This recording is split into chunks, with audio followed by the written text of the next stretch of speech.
Eu queria era saber porque o meu jogo roda mal no computador, mas no console de videogame ele parece que é um trator.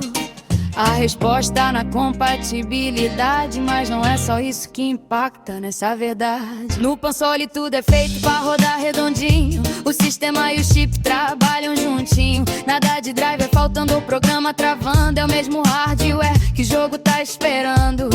No PC já é outra confusão, cada peça é de um lugar, cada uma com sua versão. Tem placa de vídeo, sistema e processador, e o jogo sofre pra falar com tanto tradutor. O console tem a FIA fader sob medida, a GPU conversa direto sem saída perdida. No PC tem camadas pra todo lado e o desempenho vai sendo apertado. No videogame o Dev sabe o que tem, otimiza cada pixel pra ficar bem. Mas no PC tem 1000 combinações, então ele escolhe menos riscos, mais versões. O console usa memória unificada, CPU e GPU trocando ideia sem parada. No computador é cada um no seu canto, e o jogo fica ali trocando dado e perdendo pranto.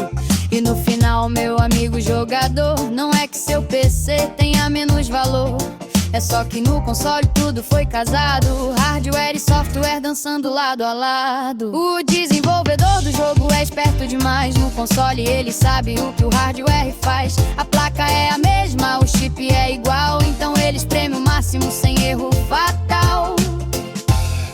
Ele fala direto com a GPU, sem passar por 1000 camadas do Windows azul. Usa a API baixinha no nível da raiz, onde cada instrução faz o que ele quis. No PC já não dá pra ser assim, porque o hardware muda, começa e termina sem fim.